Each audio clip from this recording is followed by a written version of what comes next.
کذالک یریہم اللہ اعمالہم حسرات علیہم. حسرت کسے کہتے ہیں؟ اعلیٰ درجات الندامہ، اعلیٰ درجے کی شرمندگی. اس سے بڑی شرمندگی کوئی ہو ہی نہیں سکتی، اس کو کہتے ہیں حسرت. سب چھن گیا، یہ ہمارا تھا. کاش ہم اللہ کے احکام پر چلتے. بعض لوگوں کو کہتے ہیں نا 70 حوریں، بیٹے جب دی جائیں گی 70 حوریں تو تجھے کتنی ندامت ہوگی. یہ قرآن نے بتا دیا ہے. ابھی تو مذاق اڑا رہا ہے، یہ منہ ہے تیرا، تجھے 70 حوریں ملیں. حوریں مومنوں کو ملنے والی ہیں، انکار کرنے والوں کو نہیں جی. اور تجھے کیا تکلیف ہے؟ مومنین کو اگر 70 حوریں دی بھی جا رہی ہے، تجھے کیا تکلیف ہے بھائی؟ پہلے ذکر اور پھر اس کے بعد شکر اور اس کے بعد صبر. میں کہتا ہوں یہ 3 چیزیں مل جائیں آدمی کی زندگی بن گئی. ذکر مل جائے، شکر مل جائے، صبر مل جائے، کیا چاہیے؟ یا ایھا الذین آمنوا استعینوا بالصبر. بھائی ایمان والو، صبر سے مدد طلب کرو. صبر کا مطلب کیا؟ نعمت ملے تو شکر کرو، اور نعمت چھن جائے یا نعمت کم ملے، تھوڑا ملے یا نہ ملے تو صبر کرو. تو مومن دونوں معاملات میں اس کی 5 انگلیاں گھی میں اور سر کڑھائی میں. نوح کے زمانے میں تم نہیں تھے تو تم آئی وٹنس کہاں ہوئے؟ اور ثبوت کے لیے آئی وٹنس ہونا ضروری ہے. دونوں کے زمانے الگ ہیں، تو کیسے تم گواہی دے سکتے ہو؟ وہ جواب دیں گے اخبرنا نبینا بذالک، ہمارے نبی نے ہمیں یہ بات بتائی ہے. گویا کہ نبی کی بات ایسے ہی ہے جیسے کہ آدمی نے اپنی آنکھوں سے دیکھا ہے. نبی کی ہر بات آئی وٹنس کے دائرے میں آتی ہے. اللہ اکبر. یہ ہے. اور امت محمد خاص طور سے صحابہ کرام اس میں سر فہرست ہیں. یہ عدول ہیں سب کے سب. صحابہ کرام کی اتباع واجب ہے. گواہ کون بنتا ہے؟ گواہی کون دیتا ہے؟ جو صادق ہو، سچا ہو. ومن الناس ما ولاهم عن قبلتهم التي كانوا عليها. یہاں سے ایک بات کہی جا رہی ہے کہ نبی کریم صلی اللہ علیہ وسلم جب تک مکہ میں تھے تو اس طرح کھڑے ہوتے تھے کہ کعبہ بھی سامنے ہوتا تھا اور بیت المقدس بھی، اور اصل قبلہ اور پہلا قبلہ بیت المقدس تھا. لیکن جب آپ مدینہ آ گئے تو اب یہ ممکن نہیں رہا، اس لیے کہ سائڈس چینج ہو گئی. تو آپ 16 یا 17 مہینے تک پہلے قبلے یعنی بیت المقدس کی طرف منہ کر کے نماز پڑھتے رہے. لیکن آپ کی تمنا یہ تھی کہ آپ کا قبلہ، مسلمانوں کا قبلہ خانہ کعبہ کو بنا دیا جائے. دیکھیں،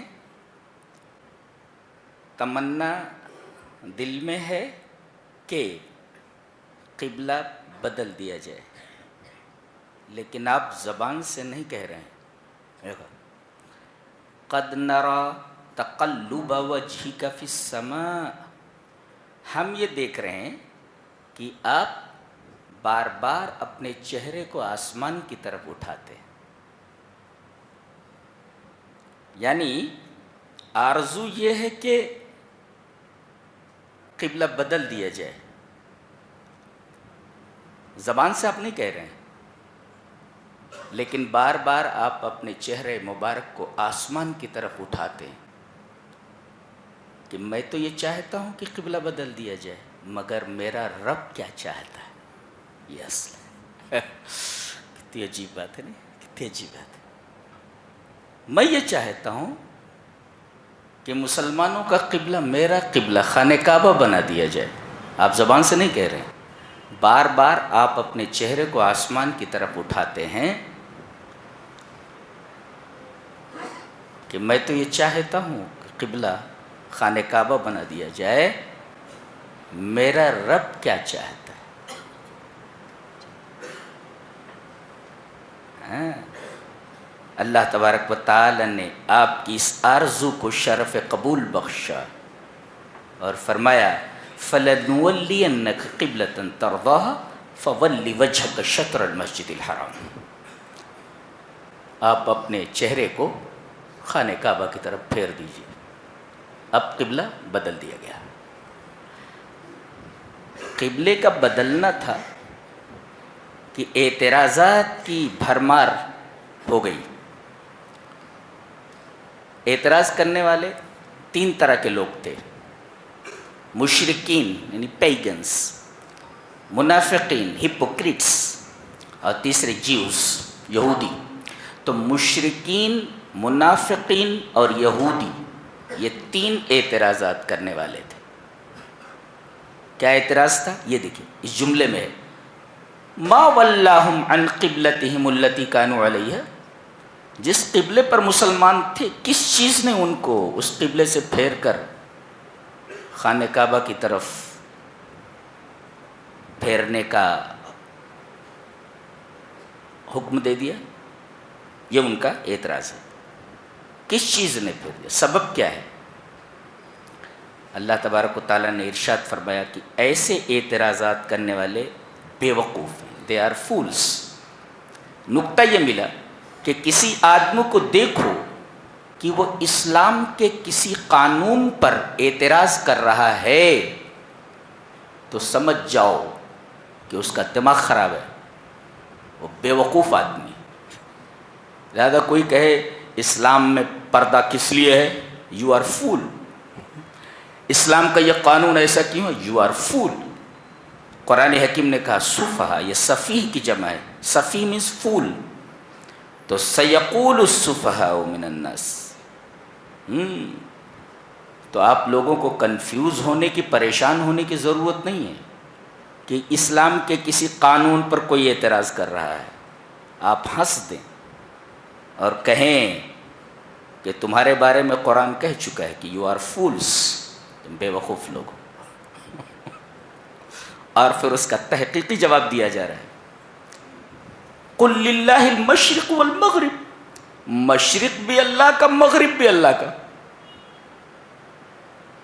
مشرق بھی اللہ کا، مغرب بھی اللہ کا، تو وہ جس طرف چاہے تمہارے چہرے کو پھیرنے کا حکم دے دے، قبلہ بنا دے۔ تم کون ہوتے ہو اعتراض کرنے والے؟ نقطہ یہ ملا کہ ظاہر پرست جتنے ہوتے ہیں، ظاہر پرست، وہ اسی طریقے کے احمقانہ سوالات کرتے رہتے ہیں۔ یہ ظاہر پرستی ہے، اسے ذہن میں رکھا جائے۔ بہرحال قبلہ بدل دیا گیا۔ دوسرا اعتراض یہ آیا کہ جو لوگ بیت المقدس کی طرف منہ کر کے نماز پڑھتے ہوئے مر گئے، ان کو یہ قبلہ نہیں ملا، تو پہلا قبلہ غلط تھا، یہ قبلہ صحیح ہے، تو بیت المقدس کی طرف یعنی پہلے قبلے کی طرف منہ کر کے نماز پڑھتے ہوئے جو لوگ مر گئے، ان کی نمازوں کا کیا ہوا؟ یہ دوسرا اعتراض ہے۔ اللہ تبارک و تعالیٰ نے ایک جملے میں جواب دیا وَمَا كَانَ اللَّهُ لِيُضِيعَ ایمانکم، اللہ تمہارے ایمان کو کیوں ضائع کرے گا؟ اللہ تمہارے ایمان، دیکھیں سوال یہ ہے کہ ہماری نمازوں کا کیا ہوا؟ جواب یہ ہے اللہ تمہارے ایمان کو ضائع نہیں کرے گا۔ نقطہ یہ ملا کہ نماز ایمان ہے۔ جی، آدمی جتنا اچھا نمازی ہے اس کا ایمان اتنا ہی اچھا ہے، اور جو نماز چھوڑ دے وہ اپنے ایمان پر نظر ثانی کرے کیا ایمان ہے یا نہیں ہے۔ یہ بتائیے، یہ قرآن حکیم کے اسرار ہیں۔ جی جی، فَوَلِّ وَجْهَكَ شَطْرَ الْمَسْجِدِ الْحَرَامِ۔ اس کے بعد یہ فرمایا گیا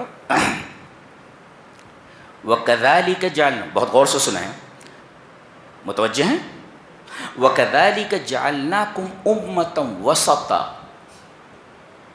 اے میرے رسول کے امتیوں، ہم لوگ صحابہ اور ہم ان کی راہ پر چلنے والے، ان کی ڈگر پر چلنے والے، سب کو خطاب کر کے کہا گیا ہم نے تم کو امت وسط بنایا۔ وسط مینس الافضل، بیسٹ آف آل۔ کیا وسط مینس؟ وہ بیچ کا نہیں کہ دو طرف کے بیچ میں جو ہوتا ہے وہ وسط ہوتا ہے، یہاں الافضل مراد ہے۔ الافضل the best of all. تو وَكَذَلِكَ جَعَلْنَاكُمْ أُمَّةً وَسَطًا, ہم نے تم کو ایسی امت بنایا ہے جو سب سے افضل ہے, یعنی بیسٹ آف آل ہے. یہ اچھا, یہ کون سا وظیفہ اسے اختیار کرنا ہے بتایا گیا. لِتَكُونُوا شُهَدَاءَ عَلَى النَّاسِ, تاکہ تم لوگوں کے اوپر گواہ ہو جاؤ. وَيَكُونَ الرَّسُولُ عَلَيْكُمْ شَهِيدًا, اور رسول تمہارے اوپر گواہ ہو جائیں. کیا مطلب؟ What is the meaning of that؟ کیا مطلب؟ جواب اس کا ایک حدیث میں دیا گیا ہے کہ قیامت کے دن تمام انبیاء کرام کو ان کی امتوں کے ساتھ لایا جائے گا. حضرت نوح پہلے لائے جائیں گے اور ان کی امت کے ساتھ انہیں کھڑا کر دیا جائے گا. اللہ پوچھے گا نوح کے امتیوں سے, نوح کی امت سے, حل بلغکم, یہ نوح ہیں, انہوں نے میرا پیغام تم تک پہنچایا تھا. حل بلغکم فیقولون اللہ, یہ دیکھو فیقولون اللہ, کہیں کہ نہیں نہیں نہیں, انہوں نے تیرا پیغام ہم تک نہیں پہنچایا. ارے صاف انہوں نے انکار کر دیا. اب حضرت نوح سے پوچھا جائے گا, یہ تو انکار کر رہے ہیں, من یشہد لک, من یشہد لک, تمہارا گواہ کون ہے؟ اس لیے کہ البینۃ علی المدعی والیمین علی من انکر, جو دعویٰ کرے وہ دلیل لائے.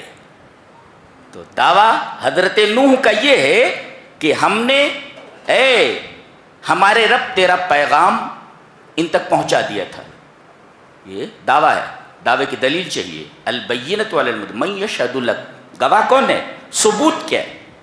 پروف لاؤ. تو حضرت نوح کہیں گے کہ میں نے تیرا پیغام اپنی امت تک پہنچا دیا تھا, اس کی گواہی امت محمد دے گی. اللہ اکبر. اور پھر امت محمد کو لایا جائے گا. ہم گواہی دیں گے کہ ہمارے رب نوح پیغمبر نے تیرا پیغام اپنی امت تک پہنچا دیا تھا. پوچھا جائے گا ما علمکم بذلک, تمہیں کیسے پتہ چلا؟ تم نوح کے زمانے میں تھوڑی ہو, آئی وٹنس نہیں ہو تم, آئی وٹنس نہیں ہو تم, اس لیے کہ نوح کے زمانے میں تم نہیں تھے تو تم آئی وٹنس کہاں ہوئے؟ اور ثبوت کے لیے آئی وٹنس ہونا ضروری ہے. دونوں کے زمانے الگ ہیں, تو کیسے تم گواہی دے سکتے ہو؟ وہ جواب دیں گے اخبرنا نبینا بذلک, ہمارے نبی نے ہمیں یہ بات بتائی ہے. گویا کہ نبی کی بات ایسے ہی ہے جیسے کہ آدمی نے اپنی آنکھوں سے دیکھا ہے. نبی کی ہر بات آئی وٹنس کے دائرے میں آتی ہے. اللہ اکبر. یہ ہے. اور امت محمد خاص طور سے صحابہ کرام اس میں سر فہرست ہیں, یہ عدول ہیں سب کے سب. صحابہ کرام کی اتباع واجب ہے, سب واجب الاتباع ہیں. اس لیے کہ گواہ کون ہوتا ہے؟ گواہ کون بنتا ہے؟ گواہی کون دیتا ہے؟ جو صادق ہو, سچا اور عدول ہو. اس سے صحابہ کرام کی عظمت پر استشہاد کیا گیا ہے. جی یہ عدول ہیں سب کے سب. اور پھر نبی بھی کہیں گے کہ میری امت صحیح کہہ رہی ہے. جی وَكَذَلِكَ جَعَلْنَاكُمْ أُمَّةً وَسَطًا لِتَكُونُوا شُهَدَاءَ عَلَى النَّاسِ وَيَكُونَ الرَّسُولُ عَلَيْكُمْ شَهِيدًا. سمجھ میں آیا؟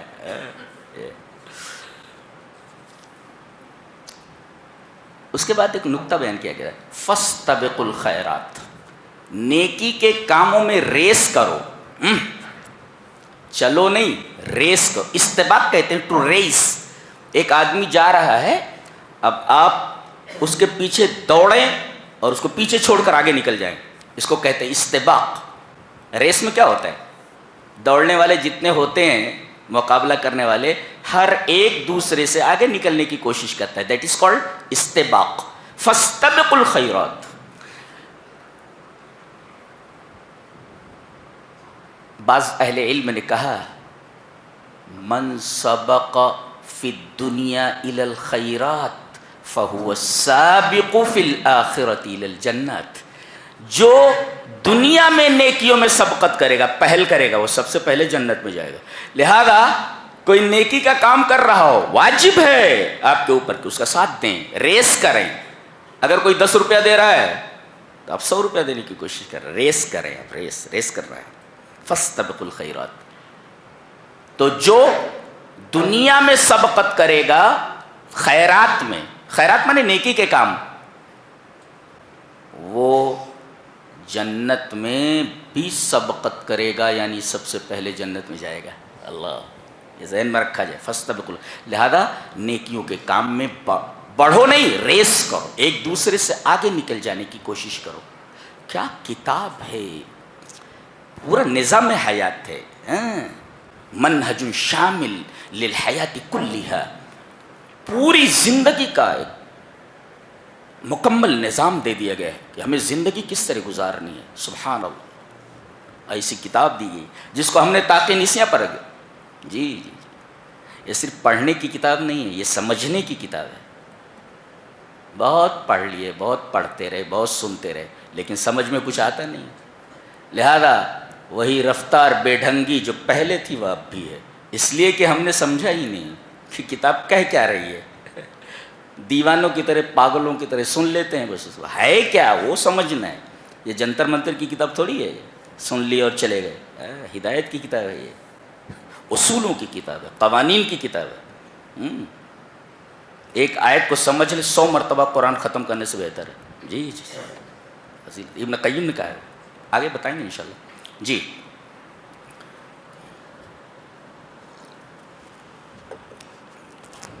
کان کھول کر سنو تو کتنی اچھی بات کہی جا رہی۔ فاذکرونی اذکرکم واشکروا لی ولا تکفرون یا ایھا الذین آمنوا استعینوا بالصبر والصلاۃ ان اللہ مع الصابرین۔ کیا ترتیب ہے، میں تو قرآن حکیم کا اسٹوڈنٹ ہوں۔ جی، تم مجھے یاد کرو، فاذکرونی، تو اذکرکم، میں تمہیں یاد کروں گا۔ تم دنیا میں مجھے یاد کرو، میں ملائے اعلیٰ میں فرشتوں کے سامنے تمہیں یاد کروں گا۔ کتنی بڑی بات ہے، یہ ہے ذکر کا فائدہ۔ ایک آدمی حسن بصری کے پاس آیا اور کہا، یا ابا سعید اشکو قسوۃ قلبی، مجھے شکایت ہے کہ میرا دل بڑا سخت ہے، دل سخت ہو گیا ہے میرا، مجھے قساوت قلب کا مرض لاحق ہے، دل کی سختی کی بیماری ہے۔ کون سی بیماری ہے؟ دل کی سختی کی، قسوت قلب کی۔ کہا کہ اذبہ بالذکر، اسے اللہ کے ذکر کے ذریعے پگھلا دے۔ کوئی چیز سخت ہو جائے تو اسے پگھلا دیا جاتا ہے، تو اگر دل سخت ہو جائے تو اس کو پگھلانے کے لیے ذکر ضروری ہے۔ اذبہ بالذکر، الوابل السیب، علامہ ابن قیم رحمہ اللہ نے الوابل السیب کے اندر حسن بصری کا یہ واقعہ نقل فرمایا ہے۔ تو دل سخت ہو جائے تو اللہ تبارک تعالیٰ کا ذکر کرو، اور ذکر کا فائدہ کیا ہے؟ تم اس کو یاد کرو، وہ تمہیں یاد کرے گا۔ تم یہاں یاد کرو، تم سے بہتر مخلوق کے درمیان وہ تمہیں یاد کرے گا۔ ایک ذکر، اچھا، واشکروا لی ولا تکفروا، اور میرا شکر ادا کرو، ناشکری نہ کرو۔ سوال، ذکر کے بعد شکر کیوں آیا ہے؟ پہلے ذکر ہے، بعد میں شکر ہے۔ علماء نے جواب دیا ہے کہ الذکر بوابۃ الشکر، ذکر یہ شکر کا دروازہ ہے۔ آدمی اللہ کا ذکر کرے تو اسے شکر کرنے کی توفیق عطا کی جاتی ہے۔ ہاں، الذکر بوابۃ الشکر، ذکر یہ شکر کا دروازہ ہے۔ آپ شکر کے گھر میں داخل نہیں ہو سکتے جب تک کہ آپ ذکر نہ کریں۔ گیٹ ہے وہ، کون؟ ذکر، اسی سے آپ داخل۔ الذکر بوابۃ الشکر، اور جب آپ ذکر کر کے شکر کے گھر میں داخل ہو گئے تو اب جو شکر کرتا ہے اس کے لیے کیا کہا گیا؟ لئن شکرتم لازیدنکم، تم جتنا شکر کرو گے اتنا ہم تمہارے اندر زیادتی کرتے رہیں گے۔ یہ دیکھو، ذکر سے ملا شکر، اور شکر سے ملا ازدیاد نعمت، نعمت کے اندر زیادتی۔ یہ ہے ترتیب۔ فاذکرونی اذکرکم ولا وَاشْكُرُوا لِي وَلَا تَكْفُرُونَ. یہ ذکر اور شکر کے درمیان ربط ہے. اب ذکر، شکر اور تیسرا صبر آگے آ رہا ہے اگلی آیت میں. کیا بات ہے، پہلے ذکر اور پھر اس کے بعد شکر اور اس کے بعد صبر. میں کہتا ہوں یہ تین چیزیں مل جائیں آدمی کی زندگی بن گئی. ذکر مل جائے، شکر مل جائے، صبر مل جائے، کیا چاہیے؟ اس سے بڑی نعمتیں کیا ہو سکتی ہے؟ اللہ اکبر، کیا بات ہے، کیا بات ہے، کسی کتاب ہے. یا ایھا الذین آمنوا استعینوا بالصبر، اے ایمان والو صبر سے مدد طلب کرو. جی، صبر کا مطلب کیا؟ نعمت ملے تو شکر کرو، اور نعمت چھن جائے یا نعمت کم ملے، تھوڑا ملے یا نہ ملے تو صبر کرو. تو مومن دونوں معاملات میں اس کی پانچوں انگلیاں گھی میں اور سر کڑھائی میں، مصیبت ہو تو صبر کرے،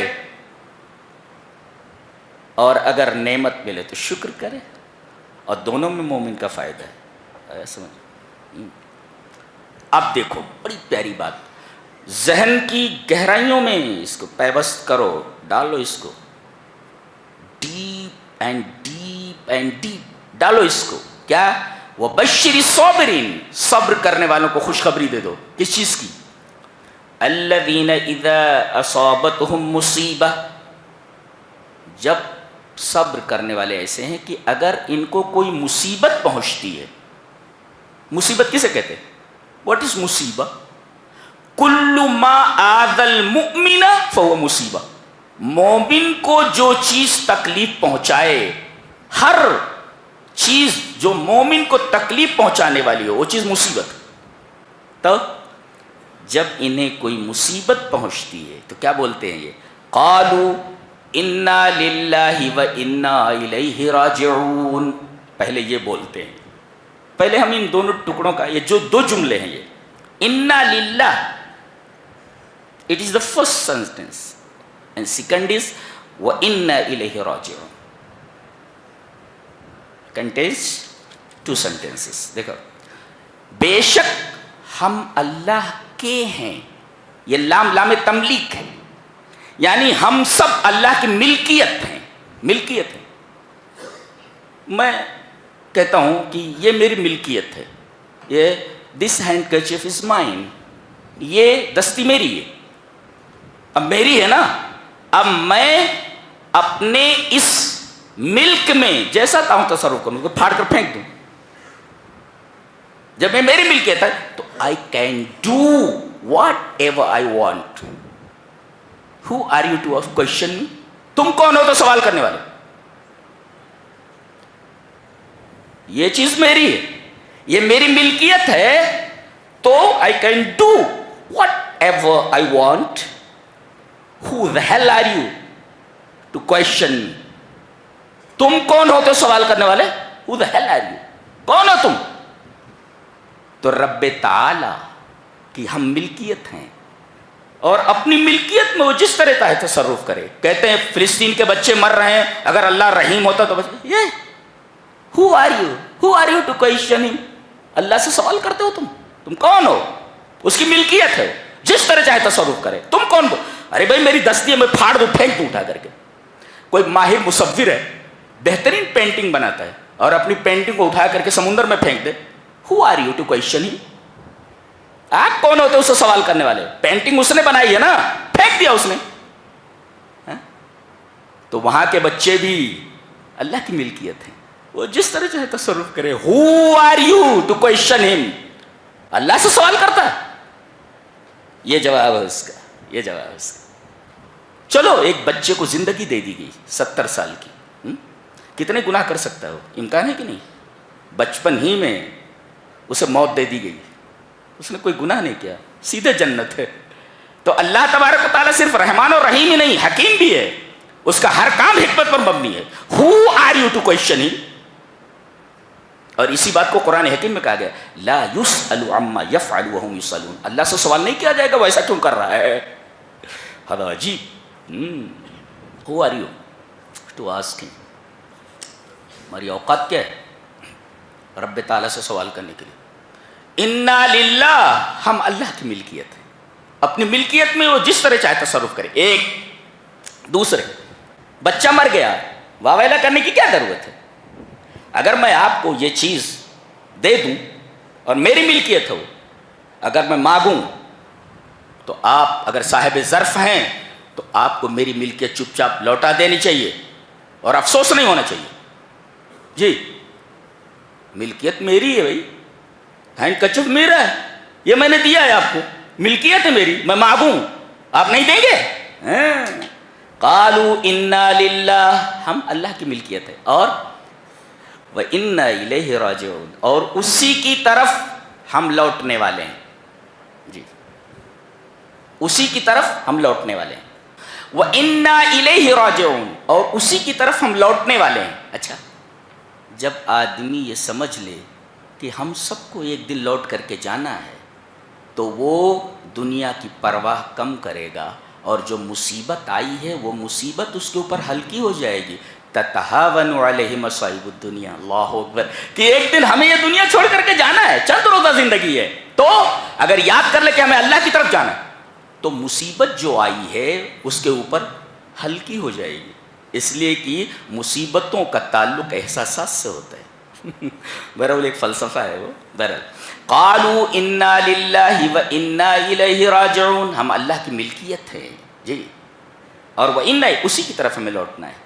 اگر آدمی یہ سمجھ لے کہ ایک دن ہمیں جانا ہے، یہ دنیا کچھ بھی نہیں ہے، چند روزہ ہے یہ، تو آپ کے اوپر جو مصیبت آئی ہے وہ مصیبت آپ کے اوپر ہلکی ہو جائے گی. یہ تو فطری بات ہے. جی اچھا، ایک حدیث ہے کہ نبی اکرم صلی اللہ علیہ وسلم نے ارشاد فرمایا کہ جس آدمی کے اوپر کوئی مصیبت آئے اور یہ پڑھے کیا، انا للہ وانا الیہ راجعون، اللہم اجرنی فی مصیبتی واخلف لی خیرا منہا، تو اخلفہ اللہ خیرا مما صبر. اگر آدمی یہ کہے، یاد کر لو کیا کہو گے کوئی مصیبت آئے تو، انا للہ وانا الیہ راجعون اللہم اجرنی فی مصیبتی واخلف لی خیرا منہا. بس تو اللہ تبارک و تعالی اس چیز سے بہتر اسے عطا کرنے والا ہے جو چیز کھو گئی ہے. اور اس میں حضرت ام سلمہ فرماتی ہیں کہ میں اپنے شوہر ابو سلمہ سے بہت محبت کرتی تھی. جو بیوی شوہر سے محبت نہ کرے، کائے کی بیوی ہے، فالتو ہے وہ. جی فالتو ہے، فالتو ہے. تو حضرت ام سلمہ فرماتی ہیں کہ میں اپنے شوہر ابو سلمہ سے بہت محبت کرتی تھی. ان کا انتقال ہو گیا تو میں نے یہی کہا، انا للہ وانا الیہ راجعون اللہم اجرنی فی مصیبتی واخلف لی خیرا منہا. اس دعا کی برکت یہ ہوئی کہ مجھے نبی جیسا شوہر ملا. یہ نبی کریم صلی اللہ علیہ وسلم کے نکاح میں آ گئی. آپ سے بہتر کون ہو سکتا ہے؟ دیکھو اس سے بہتر عطا کیا گیا، ابو سلمہ سے بہتر شوہر آپ حضرت ام سلمہ کو عطا کیے گئے. لہذا کوئی مصیبت آئے تو یہ دعا ضرور پڑھیں. صابرین کو خوشخبری دے دو، انہیں 3 چیزیں ملنے والی ہیں. متوجہ ہیں پوری طرح؟ 3 چیزیں کیا ہیں؟ اولئک علیہم صلوات من ربہم. صلوات یہ پلیورل ہے، اس کا سنگولر ہے صلات. صلات میں الثنا، تعریف. جی، ورحمہ، اور رحمت یہ تمہارا نام ہے. واولئک هم المہتدون، ہدایت. اگر صبر کر رہا ہے ابھی تو 3 نعمتیں، ایک تو صلوات، دوسرے رحمت، اور تیسرے ہدایت. یہ صلوات کیا ہے؟ صلات کا مطلب وہ تعریف ہے. اللہ تبارک و تعالیٰ فرشتوں کے درمیان اس کی تعریف نہیں، یہ سنگولر نہیں ہے، یہ پلیورل ہے. صلات تعریفیں کرتا ہے اللہ تبارک و تعالیٰ فرشتوں کے سامنے، صابرین کی. اور نقطہ یاد رکھو، جب اللہ فرشتوں کے درمیان اس کی تعریف کر رہا ہے تو اس کا مطلب ایسے آدمی کو اللہ کا قرب، اللہ کی نزدیکی حاصل ہے. ایک، اور دوسرے ورحمہ، اور جس کے اوپر رحمت ہو عذاب قریب نہیں آتا. 2، اور ہدایت جس کے پاس ہو گمراہی اس کے قریب نہیں آتی. تو صلوات سے اللہ کا قرب حاصل ہوا کہ اللہ کے قریب ہو گیا، اور رحمت سے عذاب سے نجات پا گیا اور ہدایت سے گمراہی سے نجات پا گیا. یہ صابرین کے 3 انعامات ہیں. ذہن میں رکھو. اولئک علیہم صلوات من ربہم ورحمہ واولئک هم المہتدون. اور ایک عجیب بات کہی جا رہی ہے کہ جب بہترین استاذ ہوتا ہے تو پہلے اورل سمجھاتا ہے. 1/2 + 1/4 = اتنا اتنا اتنا. اس کا LCM نکال لو, یہ ہو, ایسا ہو گیا. ہو گیا. اب اورل تو بتا دیا, اب بورڈ پر لکھ کر کے بتاتا ہے اس کو اس طرح حل کرو, اس طرح حل کرو. اس 1/2 + 1/4, 2 اور 4 کا پہلے LCM نکالو وغیرہ وغیرہ. آپ لوگ نئے نئے طریقے سیکھوں گے, ہم لوگ ایسے پڑھیں جی. تو ایسا بتائے گا. اللہ تبارک و تعالی صابرین کی فضیلت بیان کرنے کے بعد بورڈ کے اوپر سمجھا رہا ہے جی صبر کسے کہتے ہیں اور صبر کا پھل کیا ہوتا ہے. حوالے میں صفا اور مروہ کو ذکر کیا گیا. ان الصفا والمروہ من شعائر اللہ. صفا اور مروہ کو میں نے اللہ کے شعائر میں سے بنا دیا. اللہ کے شعائر کہ یہاں اللہ کی ایک بندی کو اللہ کا خلیل چھوڑ کر چلا گیا تھا شیر خوار بچے کے ساتھ. چاروں طرف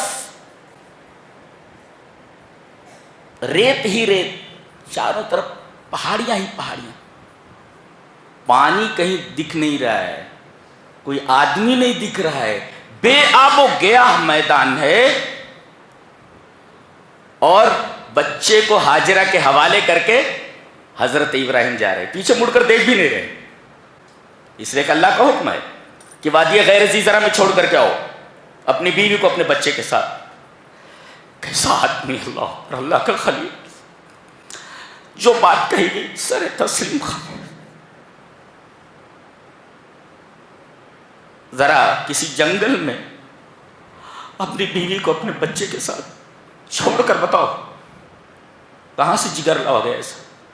اللہ کا خلیل ہی ایسا جگر لا سکتا. جا رہے ہیں تو کہہ رہی کہاں جا رہے ہیں چھوڑ کر کے اس بے آب و گیا میدان میں. کہنے لگے اللہ کا حکم ہے. دیکھو یہ شوہر اللہ کا حکم, بیوی کہہ رہی اگر اللہ کا حکم ہے تو اللہ ہمیں ضائع نہیں کرے گا. اللہ اکبر. یہ بیوی اگر اللہ کا حکم ہے تو اللہ ہمیں ضائع نہیں کرے گا. اور ضائع اللہ اکبر. اور تڑپتے ہیں ہم لوگ جانے کے لیے وہاں جہاں یہ عورت دوڑی ہے صفا اور مروہ پر. صفا سے مروہ, مروہ سے صفا. ہمیں صحیح کرنا پڑتا ہے جی عمرے میں اور حج میں. شاعر بنا دیا اللہ نے اس کو. سمجھ میں آیا. یہ ہے صبر کرنے والا. بچہ پیاسا ہے, پانی چاہیے, دوڑ رہی ہے, صفا پر جا کر کے دیکھتی ہے کہ کوئی قافلہ ہو, کہیں پانی نظر آ جائے. وہاں سے مروہ آتی ہے, دیکھتی ہے, کہتا اللہ اکبر کیا صبر ہے. یہ پریکٹیکل دکھایا گیا. سبحان اللہ. اولئک علیہم صلوات من ربہم بشر الصابرین. صبر دیکھنا ہو تو اس عورت کو دیکھو اور اس کے شوہر کو دیکھو. ارے یہ تو چھوٹی بات تھی, کہا کہ بیٹے کو ذبح کرنا ہے تجھے. لو بیٹے کو ذبح کرنا ہے. کیا کلیجہ رہا ہوگا کہ بیٹے کو زمین پر گرا دیا اور چھری لے کر کے گردن پر رکھ دی. اتنی محبت کر سکتے اللہ سے, اللہ سے اتنی محبت کیسے کر سکتے کہ بیٹے کو زمین پر پٹک کر کے اس کی گردن پر چھری رکھتے ہوئے, کیونکہ اللہ کا حکم ہے. یہی چیز ہمارے درمیان ہے, ہمارے دلوں میں نہیں ہے. لات جوتے کھاؤ. پوری دنیا میں صرف لات اور جوتے کھا رہے ہو. تمہارے پاس کھونے کے لیے بچا کیا ہے؟ سب تو کھو چکے ہو قرآن حکیم کو چھوڑ کر کے. کھونے کے لیے بچا کیا ہے؟ تمہاری اوقات کیا ہے پوری دنیا میں؟ کوڑی کی اوقات نہیں ہے, کوڑی کی, اس لیے کہ تم نے قرآن کو سینے سے نہیں لگایا. سمجھ گئے جی؟ یہ ہے کوڑی کی اوقات نہیں.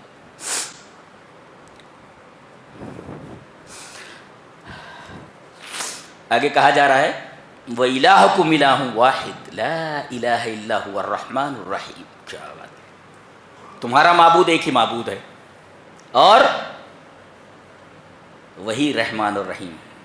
دیکھو یہاں الہ کہا گیا پھر رحمان الرحیم کہا گیا. اس کا مطلب ہے معبود وہی ہوتا ہے جو رحم کرنے والا ہو، یعنی الوہیت کو بغیر رحمانیت اور رحمیت کے سمجھا ہی نہیں جا سکتا۔ معبود وہی ہوتا ہے جو رحمان اور رحیم ہو، جی یہ کہا گیا۔ الوہیت کو رحمانیت اور رحیمیت سے الگ کر کے نہیں دیکھا جا سکتا، اس کا تصور ہی نہیں کیا جا سکتا۔ معبود وہی ہے جو رحمان اور رحیم ہو۔ رحمان کسے کہتے ہیں؟ الرحمن بجمیع الخلق، کافر کے اوپر بھی رحیم، ابرار کے اوپر بھی رحم کرنے والا، فجار کے اوپر بھی رحم کرنے والا، اچھوں کے اوپر رحم کرنے والا، بروں کے اوپر رحم کرنے والا، رحمان۔ الرحمن بجمیع الخلق، اور رحیم خاصہ بالمومنین۔ اللہ تبارک تعالیٰ قیامت کے دن صرف مومنوں کے اوپر رحم کرے گا، اس لیے وہ رحیم ہے، اور دنیا میں تمام کے اوپر رحم کر رہا ہے، اس لیے وہ رحمان ہے۔ الرحمن بجمیع الخلق والرحیم بجمیع المؤمنین۔ ایک بڑی عجیب بات کہی جا رہی ہے، قیامت کے دن جو اللہ کا انکار کرنے والے ہیں، اللہ کو نہیں مانتے، بعض لوگ اللہ ہے ہی نہیں بولتے، اللہ ہے ہی نہیں۔ یہ کون لوگ ہیں؟ وہی ہیں بے وقوف لوگ ہیں، فول ہیں، فول۔ ارے قانون پر اعتراض کرنا فولشنس ہے، تو یہ کہنا کہ اللہ ہے ہی نہیں، یہ تو سب سے بڑی بے وقوفی ہے، سب سے بڑی بے وقوف، سب سے بڑا بے وقوف آدمی ہے ایسا، جی۔ تو یہ جو اللہ کو نہیں مانتے، دیکھو کہا جا رہا ہے سب کو کھڑا کر دیا جائے گا، جہنم میں جا رہے ہیں سب، اب جنت کو بلند کر دیا جائے گا، ترفع لہم الجنہ، جنت کو بلند کر دیا جائے گا، اور ان لوگوں سے کہا جائے گا اگر تم اللہ کی اطاعت کرتے تو یہ دیکھو یہ بنگلہ ہے، یہ نعمتیں ہیں، یہ نعمتیں ہیں، یہ تمہیں عطا کی جاتی، لیکن تم نے اللہ کی اطاعت نہیں کی، لہذا یہ تمہارے لیے جو بنایا گیا تھا اب یہ تقسم بین المومنین، مومنوں کو دے دیا جائے گا، تقسیم کر دیا جائے گا۔ تو اس وقت ان کی جو حسرت ہوگی وہ دیکھو بتایا گیا۔ اللہ اکبر، کہا کذالک یریہم اللہ اعمالہم حسرات علیہم، حسرت کسے کہتے ہیں؟ اعلیٰ درجات الندامہ، اعلیٰ درجے کی شرمندگی، اس سے بڑی شرمندگی کوئی ہو ہی نہیں سکتی، اس کو کہتے ہیں حسرت۔ سب چھن گیا، یہ ہمارا تھا، کاش ہم اللہ کے احکام پر چلتے۔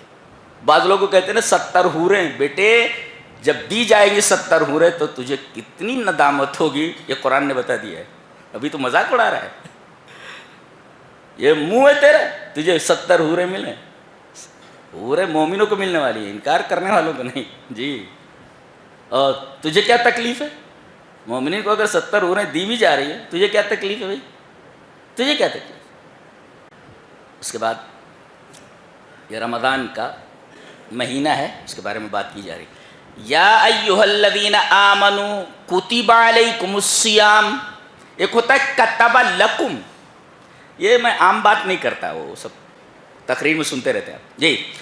کتب لکم ایک کتب علیکم، یہ دونوں قرآن میں ہیں۔ ادخلوا الارض المقدسۃ التی کتب لکم، کتب لکم، لا، اور یہاں کتب علی، تو ما الفرق بین کتب علی و کتب لا؟ ہونا کا یہ فرق ہے، اس لیے کہ کتب علی کا مطلب ہوتا ہے جس میں مشقت ہو، روزہ رکھنے میں ظاہر ہے کہ مشقت، اور کتب لکم جب کہا جائے اس میں آسانی ہے۔ عربی زبان بھی کتنی رچ لینگویج ہے، کتنی رچ لینگویج، جی۔ اور یہ روزے صرف تمہارے اوپر فرض نہیں کیے گئے ہیں، تم سے پہلے لوگوں کے اوپر بھی فرض کیے گئے تھے۔ نقطہ کیا ملا؟ نقطہ یہ ملا اگر ہم روزہ رکھ رہے ہیں تو جتنے بھی روزہ دار ہیں ہم ان کی صف میں داخل ہو چکے ہیں، اس زمرے میں ہیں۔ کیا بات ہے، ارے بھائی وہی کام جو وہ کر رہے تھے ہم بھی وہی کر رہے ہیں، لہذا ہم ان لوگوں کے ساتھ ہیں، ان کے زمرے میں آ گئے ہیں جو روزہ رکھتے آ رہے ہیں ابتدائی آفرینش سے، انسان کی تخلیق سے۔ یہ ہے نقطہ اس میں۔ اب دیکھو خاص بات، رمضان کے مسائل اور فضائل کے بیان کے سیاق میں، کانٹیکسٹ میں دعا کا تذکرہ ہے، بیچ میں ہے یہ. وَإِذَا سَأَلَكَ عِبَادِي عَنِّي فَإِنِّي قَرِيب، اے میرے حبیب میرے بارے میں اگر تجھ سے میرے بندے پوچھیں تو بول دینا میں قریب ہوں. یہ قریب لا کر کے رمضان کے مہینے کے بیان میں کیا کہنا چاہ رہے ہیں؟ یعنی ویسے تو مومن بندوں کے قریب رہتا ہی ہے، رمضان میں بہت قریب ہو جاتا ہے. لہذا اس قربت سے فائدہ اٹھا لو. قریب ہوں، یہ نہیں کہا گیا کس کے قریب ہوں، میں تجھ سے بھی قریب ہوں، تیری دعا کے بھی قریب ہوں، تیرے آنسوؤں کے قریب ہوں، اور تو جو مانگ رہا ہے اس کے بھی قریب ہوں. کس چیز کے قریب ہے نہیں کہا گیا، ہر چیز کے قریب ہوں میں. تیری نمازوں کے قریب ہوں، دیکھ رہا ہوں، تیرے آنسوؤں کے قریب ہوں، تیری دھڑکنوں کے قریب ہوں میں، اور میں تیری تمنا کے قریب ہوں، میں تیرے مطلوب کے قریب ہوں. مانگ کیا رہا ہے، اٹھا کر کے دے سکتا ہوں، میں قریب ہوں. کس چیز کے یہ نہیں بتایا گیا، ہر چیز کے قریب ہوں. کیا بات. اچھا ایک نقطہ دیکھو، میں قریب ہوں. اجیب دعوت الداعی، میں دعا کرنے والے کی دعوت کو قبول کرتا ہوں. لا دعا، الدعوہ الدعا. تو هناك فرق بین الدعوت والدعا، اکید بالکل. کیا دعوت اور دعا کے درمیان فرق ہے، بہت بڑا فرق ہے. There big difference between two words. کیا دعویٰ اور دعا. جہاں دعوت کا لفظ آئے سمجھ لو کہ جو مانگا ہے بندے نے قبول ہو گئی ہو، اور جہاں دعا آئے ضروری نہیں، قد یستجیب و قد لا یستجیب. دعا کا لفظ جہاں آیا ہے اللہ قبول بھی کر سکتا ہے اور نہیں بھی قبول کر سکتا ہے، لیکن جہاں دعوت کا لفظ آیا قبول ضرور کرتا ہے. لہذا یہاں دعا نہیں دعوت ہے، یہ یعنی ضرور قبول ہوگی اگر دعا کرتا ہے. کیا نکتہ ہے دیکھو، اللہ اکبر. وہ تلاش کر رہا تھا کہ مل فرق بین ہذین اللفظین، ان دونوں لفظوں کے درمیان فرق کیا ہے، وہ ملا ہوا. جہاں دعا اچھا مشرک کی دعا کو، کافر کی دعا کو قبول کرتا رہتا، اس کو بھی قبول کرتا. فرمایا جب انہیں کوئی شر پہنچتا تو فضو دعائیں عریض، فضو دعائیں عریض، لمبی چوڑی دعا کرتا ہے وہ، لمبی چوڑی دعا کرتا ہے. دیکھو وہاں دعوت نہیں کہا گیا، اس لیے کہ وہ کافر کی دعا ہے، اللہ قبول بھی کر سکتا ہے نہیں بھی قبول کر سکتا. وہاں دعا ہے، دعوت نہیں ہے. لہذا دعوت کا جہاں لفظ ہے، دعوت ایسی دعا ہے جو ضرور قبول ہوتی ہے، اور یہ یہاں پر لائی گئی ہے رمضان کے بیان کے سیاق میں. لہذا جو مانگنا ہے مانگ لو اللہ تبارک تعالیٰ سے. اللہ فرما رہا ہے اجیب دعوت الداع، میں دعا کرنے والے کی دعوت کو قبول کرتا ہوں. اور ایک نقطہ بتاؤں، وَلِلَّهِ الْمَثَلُ الْأَعْلَىٰ، اگر میں آپ کو دعوت دوں آپ نہیں آئیں گے؟ ایک مومن کے اوپر ایک حق یہ بھی ہے کہ اگر وہ دعوت دے تو دعوت کو قبول کرنا چاہیے. جی اب آپ دعوت دے رہے رب تعالیٰ کو، نہیں آئے گا؟ سوال ہی نہیں ہے، دعوت قبول کرے گا وہ. یہ مطلب ہے اس کا، وَلِلَّهِ الْمَثَلُ الْأَعْلَىٰ. ذہن میں بٹھاؤ اس کو. اجیب دعوت الداعی، لا دعاء الداعی، دعوت الداعی. دعویٰ جہاں ہے قبولیت ضرور ہے اس کے لیے. یہ فرق ہے دعوت اور دعا میں.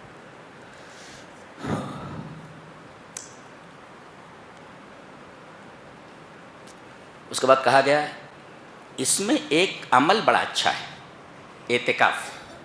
جی وَأَنْتُمْ عَاكِفُونَ فِي الْمَسَاجِدِ قَالَ ابن تیمیہ فَلَا اعتکاف إِلَّا فِي الْمَسَاجِدِ.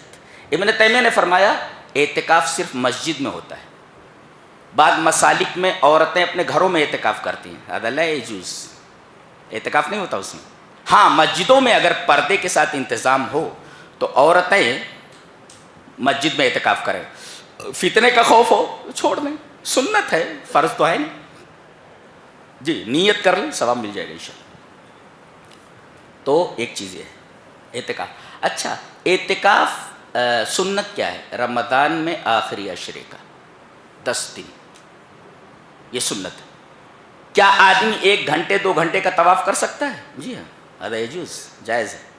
حضرت یعلا ابن امیہ کی روایت موجود ہے مصنف عبد الرزاق میں صحیح سند کے ساتھ کہ انی لامکث فی المسجد الساعۃ ولا امکث الا لاعتکف. جی میں مسجد میں ٹھہرتا ہوں 1 گھنٹہ، اور میں نہیں ٹھہرتا ہوں مگر اس لیے کہ اعتکاف کروں۔ یہ روایت بتا رہی ہے کہ 1 گھنٹے کا بھی اعتکاف سکتا ہے، لیکن رمضان میں مسنون طریقہ اعتکاف کا یہ کہ آدمی 10 دن مسلسل اعتکاف کرے۔ اور جہاں یہ بیان ختم ہو رہا ہے روزوں کا، کہا گیا وَلَا تَأْكُلُوا أَمْوَالَكُمْ بَيْنَكُمْ بِالْبَاطِلِ، حرام مت کھانا۔ جی رمضان کا بیان جہاں ختم ہو رہا ہے وہاں یہ کہا جائے حرام مت کھانا۔ پتہ یہ چلا جو حرام خور ہیں ان کا روزہ قبول نہیں ہوتا۔ جی حرام چیز سے پرہیز کر، یہ روزہ ہے۔ آگے حج کا بیان آ رہا ہے، الحج اشہر معلومات، حج کے مہینے معلوم ہیں۔ معلومات عند العرب، عرب جانتے تھے کہ وہ کون سے مہینے حج کے، شوال، ذی قعدہ اور لیال عشر من ذی الحج، ذی الحج کی 10 راتیں اور پورا مہینہ شوال کا، اور یہ پورا ذی قعدہ، شوال، ذی قعدہ، لیال عشر من ذی الحج۔ نبی کریم صلی اللہ علیہ وسلم نے فرمایا حج سبھی کو جاتے ہیں، حج مبرور جسے مل گیا تو اس طرح لوٹتا ہے جیسے بچہ جو اپنی ماں کے پیٹ سے نکلا ہوا ہو، کہ اس کے اوپر کوئی گناہ نہیں ہوتا۔ سوال یہ ہے کہ حج مبرور کسے کہتے ہیں؟ حج مبرور، حج مبرور کے بارے میں اہل علم کہتے ہیں کہ الحج المبرور ہوا ان یرجع صاحبہ زاہداً فی الدنیا راغباً فی الآخرہ۔ حج کر کے اگر آدمی لوٹتا ہے اور دنیا سے دل کم لگاتا ہے اور آخرت کے کام زیادہ کرتا ہے تو سمجھو حج مبرور ہے۔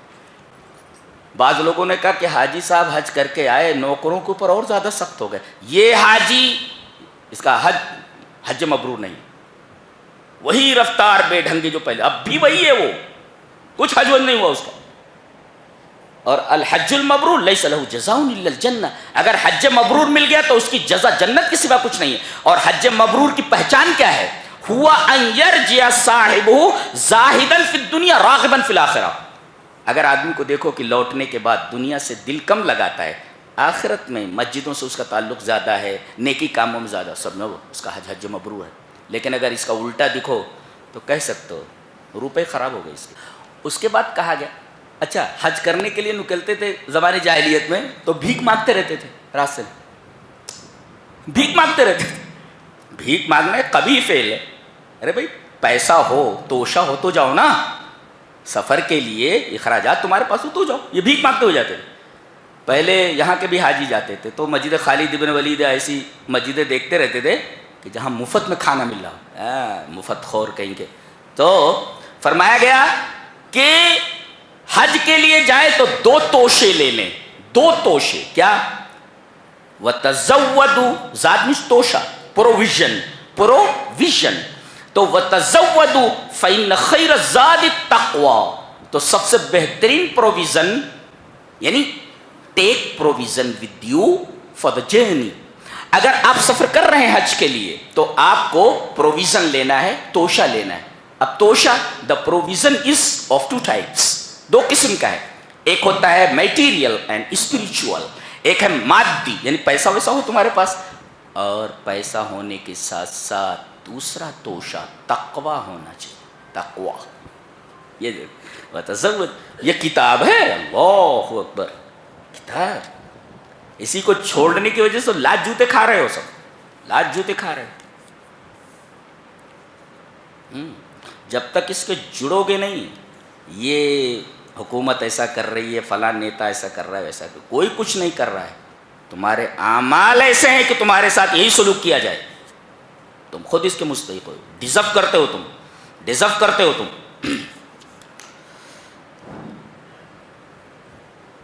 بہت عجیب و غریب اصول، یسألونک عن الخمر والمیسر، یہ شراب اور جوئے کے بارے میں سوال کرتے ہیں، تو آپ کہہ دیجیے کیا کہتے ہیں کہ اثم فیہما اثم کبیر و منافع للناس، شراب میں اور جوئے میں منافع زیادہ ہیں، یہ منفعتن کی جمع ہے، منافع جمع منتہى الجموع، بہت سارے فائدے ہیں کس میں؟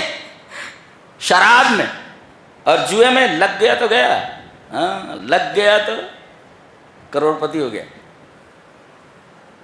کہا کہ منافع ہیں لیکن اسم کبیر. دیکھو اسم واحد ہے گناہ اور منافع پلیورل ہے، یعنی گویا کہ اس پلیورل کو سنگولر کے مقابل میں لایا گیا. گناہ واحد اور منافع پلیورل. نقطہ یہ ملا کہ کسی چیز میں دیکھو کہ فائدے زیادہ ہیں مگر تھوڑا سا گناہ موجود ہے. جی تو ایسے ہی ہے جیسے ایک بکٹ پاک پانی کے اندر ایک قطرہ پیشاب ڈال دیا جائے پورا پانی ناپاک ہو جاتا ہے، ایسے ہی ہے وہ. قل فیہما اثم کبیر ومنافع للناس. جی وَإِثْمُهُمَا أَكْبَرُ مِن نَفْعِهِمَا. ان کا گناہ ان کے نفع سے بڑا ہے، زیادہ ہے نہیں، بڑا ہے. یہ زیادہ اور بڑا میں کیا فرق ہے؟ یعنی ان دونوں کا گناہ زیادہ ہے ان کے نفع سے، یہ نہیں بڑا ہے ان کے.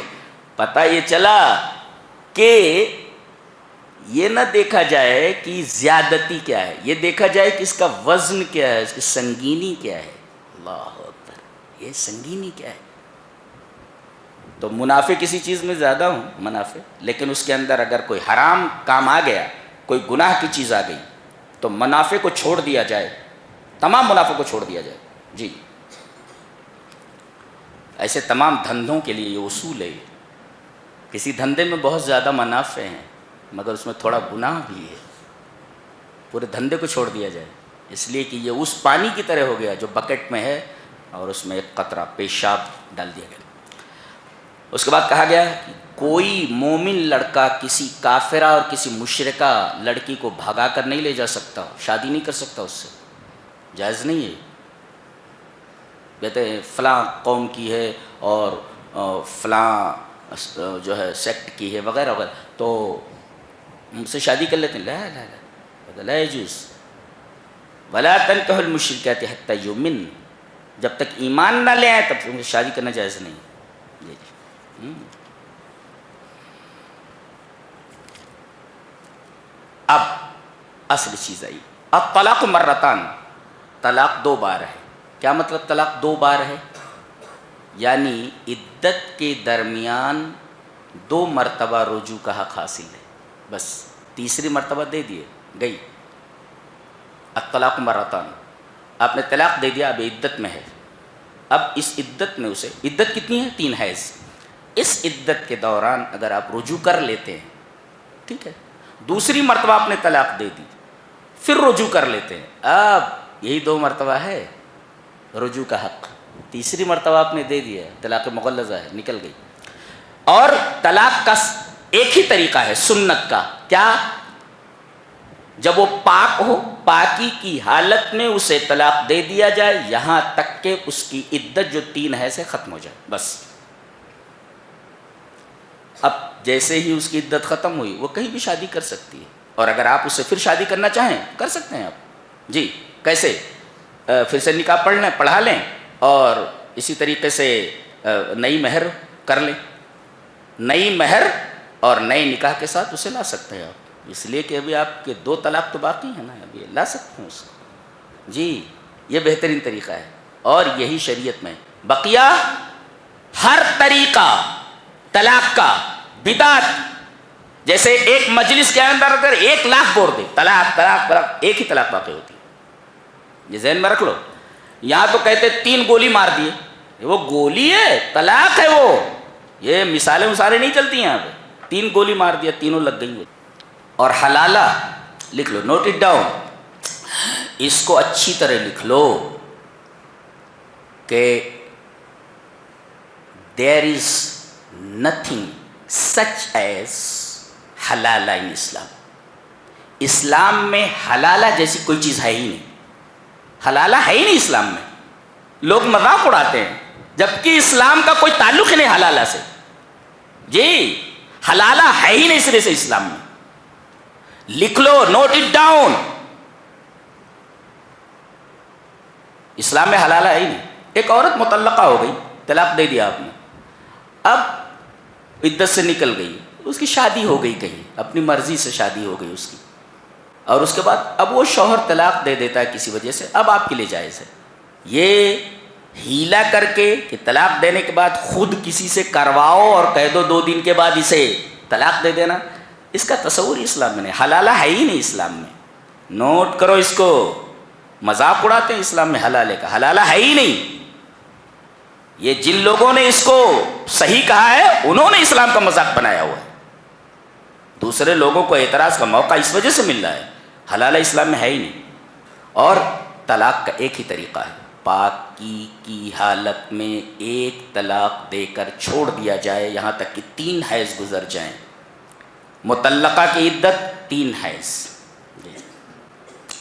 اور جس کا شوہر مر جائے، متوفی عنہا زوجها، آگے آ رہا ہے، اس کی عدت 4 مہینہ 10 دن ہے. جی یہ ہے. اور اگر خلا کرانے والی ہو، خلا کا مطلب ہوتا ہے شوہر پسند نہیں، بگاڑ، کہتی ہے بھئی میری جان چھوڑ دو، میں تیرے ساتھ نہیں رہ سکتی، اسی کو کہتے ہیں خلا. اب اگر شوہر طلاق نہیں دے رہا ہے، جی یہ کہہ رہی خلا کر، میں تیرے ساتھ نہیں رہ سکتی، خلا مانگ رہی ہے، اور وہ خلا نہیں دے رہا ہے، تو جہاں اسلامی شریعت ہے وہاں قاضی فیصلہ کر دیتا ہے. ہندوستان میں اس طریقے کا ماحول نہیں ہے، لہذا شہر کے سربراہ اردہ لوگ ایک ساتھ بیٹھیں گے اور تمام سربراہ اردہ لوگ مل کر کے اس نکاح کو فسخ کر دیں گے، نکاح فسخ ہو گیا. یہ طریقہ ہے. جیسے یہ ہمارے اہل حدیث بھائیوں میں اس طریقے کا اللہ نہ کرے کوئی مسئلہ آ گیا لڑکی کا، سامنے والا جو ہے یہ خلا لینا چاہ رہی ہے اور وہ خلا نہیں دے رہا ہے، تو یہاں کے جو معتبر لوگ ہیں، باس اور رسوخ لوگ ہیں، وہ بیٹھے اور تمام لوگ مل کر کے کہتے ہیں نکاح فسخ کیا جاتا ہے، نکاح فسخ ہو جائے گا. جی اچھا، اب لڑکے نے جتنا دیا ہے اس سے زیادہ لے سکتا ہے کیا؟ لا لا لا لا یزداد، ابن ماجہ کی روایت ہے، جتنا دیا ہے اتنا لے لے، جتنا دیا ہے اتنا لے لے. لڑکی سے مہر میں جتنی مہر ہے اتنی لے لے، لا یزداد، زیادہ نہیں مانگ سکتا، زیادہ لینا جائز نہیں ہے. اور لڑکی والوں نے لڑکے والوں کو جو کچھ دیا ہے وہ بھی نہیں لے سکتے، اس لیے کہ وہ ہبہ ہے، اور ہبہ العائد فی ہبتہ کالقلب یعود فی قیہ، تحفہ دے کر کے اسے واپس کرنا، لینا ایسے ہی ہے جیسے کتا اپنی قے کرنے کے بعد دوبارہ اسے کھا لیتا ہے، زیادہ یہ بھی ممنوع. لڑکی والوں نے جو دیا ہے لڑکی کو اتنا ہی ملے گا جو مہر ہے، اس سے زیادہ نہیں. اور لڑکی والوں نے لڑکے کو جو کچھ دیا ہے وہ تحفے میں دیا ہے، نہ لیں اس کو، لینا درست نہیں، لینا جائز نہیں. مہر سے زیادہ لڑکا نہیں لے سکتا، لا یزداد، ابن ماجہ کی روایت ہے. اور لڑکی والوں نے جو کچھ دیا ہے وہ ہبہ ہے، وہ بھی نہیں لے سکتے. اس کی عدت کتنی ہے؟ مختلعہ کی جو خلا کر 1 حیض ہے، ونلی 1 حیض گزر جائے اس کی عدت ختم ہو گئی. اچھا، عدت کے درمیان، عدت کسے کہتے ہیں؟ عدت جب تک ہے تب تک 2 کام نہ کرے. جی 2 کام نہ کرے. ایک تو یہ کہ اسباب زینت اختیار نہ کرے، مہندی لگانا، کاجل لگانا، یہ سب یہ اسباب زینت، تو زینت کے اسباب اختیار نہ کرے، بن ٹھن کر نہ رہے، اس لیے کہ عدت گزار رہی ہو. جی عدت گزار رہی ہو، اس عدت میں کوئی نکاح کا پیغام صراحتاً نہیں دے سکتا. جی جی جی جی. اس کے بعد رضاعت کا مسئلہ دیکھو، والوالدات یرضعن اولادہن حولین کاملین. یہاں ایک جملہ بڑا پیارا دیا گیا ہے، یہ دیکھو. اب جیسے ایک لڑکی کو کسی نے طلاق دے دیا، 1 طلاق دیا تھا، عدت گزر گئی، اب دوبارہ یہ لڑکا اور لڑکی شادی کرنا چاہ رہے ہیں، یہ کہا جا رہا ہے فلا تعضلوہن. ایک صاحب تھے تو انہوں نے اپنی بہن ایک صحابی کو دے رکھی تھی، انہوں نے انہیں طلاق دے دیا. اب عدت گزر گئی تو دونوں بہت پچھتائے، لڑکی چاہ رہی ہے کہ میں اسی کے ساتھ رہوں اور لڑکا بھی چاہ رہا ہے ان کے ساتھ رہوں. لیکن بھائی درمیان میں آ گئے، بولے ہم نے اپنی اتنی اچھی بہن تمہارے نکاح میں دی تھی، تم نے طلاق دے کر کے ہمارے خاندان کی اور ہماری بہن کی توہین کی، دوبارہ تمہارے نکاح میں نہیں دے سکتے. بولے یہاں ناک کی بات نہیں آنی چاہیے، فلا تعضلوہن، روکو نہیں، روکو نہیں، فلا تعضلوہن ان ینکحن ازواجہن، نہ روکو انہیں، نہ روکو نہ روکو. بھائی ہی اس وقت ہے, باپ نہیں, تو بھائی ہی ولی ہے. اس سے یہ پتہ چلا نہ روکو کا مطلب یہ ہوا کہ لا نکاح الا بولی جن, بغیر ولی کے نکاح نہیں ہوتا. یہ نقطہ یہاں پہ. اچھا, دودھ پلانا ہے کتنے سال تک؟ حولین کاملین, مکمل 2 سال پلانا ہے. اچھا, اس میں ایک نقطہ دیکھو کتنا عجیب ہے. لا تزار والدۃ بولدها, والدہ کو, ماں کو طلاق ہو گئی, اے لڑکا میرے پاس رہے گا, وہ کہتا لڑکا میرے پاس رہے گا ذرا, تو کہہ رہے ماں کو تکلیف نہ دی جائے, ماں کو تکلیف. لا تزار, پہلے ماں کا تذکرہ ہے. دیکھو عورتوں کے جذبات کا کتنا احترام کیا گیا. کہتے ہیں ارے اسلام میں عورتوں کا کوئی حق ہی نہیں ہے. دیکھو قدم قدم پر قرآن حکیم ہر جگہ پر دیکھو عورتوں کے احترام کا پورا ایک سلسلہ ہمیں نظر آتا ہے. جی, لا تزار والدۃ بولدها ولا مولود له بولد. پہلے ماں کا تذکرہ ہے پھر باپ کا تذکرہ ہے. یعنی ماں کے جذبات کو ٹھیس نہ پہنچائی جائے بچے کو لے کر کے. ملانے کا وقت آئے لے جا کر کے ملا دو, اسے دور مت رکھو. جی جی, اللہ اکبر, کیا کتاب ہے, سبحان اللہ. قربان ہونے کو جی چاہتا ہے. آگے بیان کیا جا رہا ہے کہ بنی اسرائیل جو تھے یہ جب اللہ کے احکام سے روگرداں ہوئے تو اللہ تعالیٰ نے عمالقہ کو, ایک قوم ہے بہت طاقتور قوم, ان کو ان کے اوپر مسلط کر دیا. انہوں نے ان کو شکست دی اور تابوت سکینہ چھین کر لے گئے. ایک تابوت تھا, تابوت, جس کو تابوت سکینہ کہا ہے قرآن حکیم نے. ان یاتیکم التابوت فیہ سکینۃ من ربکم. یہ دیکھو تابوت, اور جب لڑتے تھے تو تابوت سکینہ کو آگے رکھتے تھے اور اللہ تبارک و تعالیٰ اس تابوت کی وجہ سے انہیں فتح و ظفر سے نوازتا تھا, فتح ہوتی تھی. یہ عمالقہ چھین کر لے گئے. بہت روئے گڑ گڑائے, وقت کے نبی کے پاس آئے اور کہا کہ کچھ کیجئے, کسی کو ہمارا کمانڈر ان چیف بنا دیجئے, بادشاہ بنا دیجئے, ہم اس کے ساتھ رہ کر کے عمالقہ سے لڑیں گے. تو وقت کے نبی نے کہا کہ طالوت کو ہم تمہارا کمانڈر ان چیف بناتے ہیں. جی, ارے کہنے لگے وہ تو فقیر آدمی ہے, اس کے پاس مال کہاں ہے. دیکھو تو یہ ظاہر پرست, یہودی ہمیشہ ظاہر پرست رہے. جی, صلاحیت نہیں دیکھ رہے کہ کمانڈری کے لیے, کمانڈر ان چیف ہونے کے لیے صلاحیتیں ہونا ضروری ہے, مال کا اس کے کیا تعلق ہے.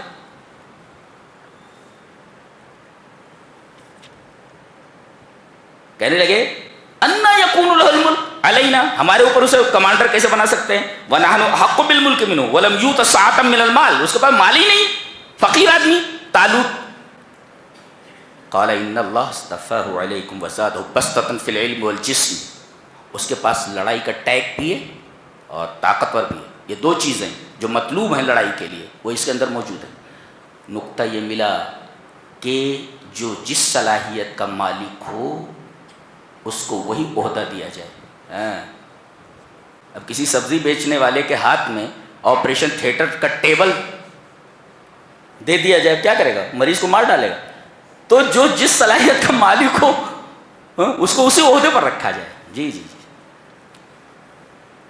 بہت سارے لوگ وہ ڈونیشن وغیرہ دے کر کے اسکولوں میں گھسے ہوئے ہیں اور پڑھانے کا طریقہ بالکل نہیں, کچھ آتا جاتا نہیں ان کو. بہت سارے لوگ ایسے گھسے ہوئے. تو بتایا گیا وزادہ بسطۃ فی العلم والجسم, جسم بھی اور علم بھی. بہرحال کہا کہ علامت کیا ہوگی ان کی بادشاہت کی, ہم کو علامت چاہیے. ظاہر پرست ہے. کہا کہ علامت یہ ہوگی کہ فرشتے اٹھا کر کے تابوت سکینہ کو طالوت کے گھر کے سامنے رکھ دیں گے. لا کر کے فرشتوں نے رکھ دیا.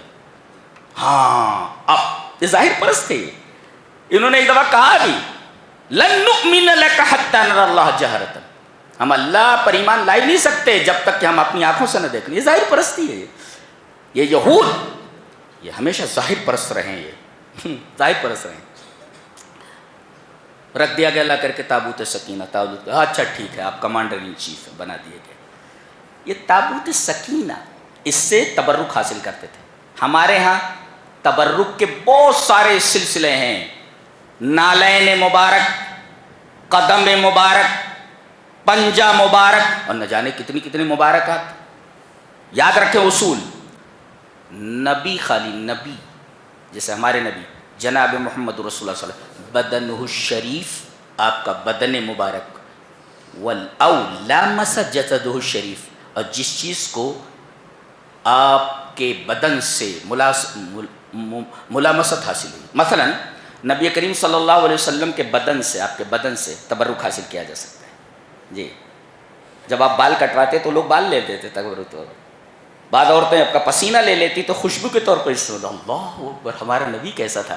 اللہم صلی علی محمد وعلی آل محمد کما صلیت علی ابراہیم وعلی آل ابراہیم انک حمید مجید. اللہم بارک علی محمد وعلی آل محمد کما بارکت علی ابراہیم وعلی آل ابراہیم انک حمید مجید. ہم لوگوں کے پسینوں سے درگند آتی ہے، گندگی، بو آتی ہے.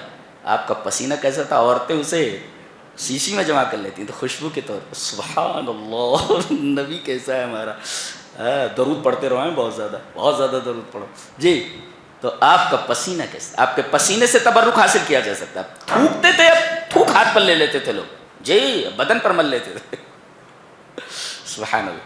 تو آپ کے بدن شریف سے تبرک حاصل کیا جا سکتا ہے. اور جو چیز آپ کے بدن سے ملامس ہو گئی، لگ گئی، مثلا یہ کپڑا ہے، کرتا، تو چونکہ کرتا آپ کے بدن سے مل گیا ہے، بدن سے مل گیا ہے، لہذا آپ کے کرتے سے، ہر وہ چیز سے جس سے آپ، جو چیزیں آپ کے بدن سے لگی ہیں ان سے تبرک حاصل کر سکتے ہیں. حضرت ام سلمہ جب کوئی بخار زدہ ہوتا تو نبی کریم صلی اللہ علیہ وسلم کے کرتے کو بھگو کر کے پانی نچوڑتے ہیں، اس کو پلا دیتی ہیں، شفا ہو جاتی تھی. تو نبی کے بدن سے اور آپ کے بدن سے جو چیز مس ہو، بس انہی سے، اور وہ بھی زندگی میں. اب آپ اس دنیا میں نہیں، آپ کی قبر سے برکت حاصل نہیں کی جا سکتی. حد ہے، یہ چیز جائز نہیں ہے یہ. ہاں، کہ مٹی آپ کے بدن سے لگی ہوئی ہے تو مٹی سے ہم تبرک حاصل کریں، اس لیے کہ مٹی بھی تو بدن سے لگی ہوئی ہے نا آپ کے، تو مٹی سے لا لا لا لا، زندگی کی بات کہی جا رہی ہے. آپ کے انتقال کے بعد آپ کے بدن سے کوئی چیز مس بھی ہو جائے، اس سے تبرک حاصل نہیں کر سکتے. تو آپ کا بدن شریف اور جو چیز آپ کے بدن سے مس، اس کے علاوہ دنیا کی کسی بھی چیز سے برکت حاصل نہیں کی جا سکتی. جی، برکت حاصل نہیں کی جا سکتی کسی انسان سے، کسی بھی چیز سے. یہ تھا دوسرے پارے کا خلاصہ. ابھی سورہ بقرہ چل رہی آگے. اللہ ہمیں نیک عمل اور اچھی سمجھ کی توفیق عطا فرمائے. وآخر دعوانا الحمدللہ رب العالمین.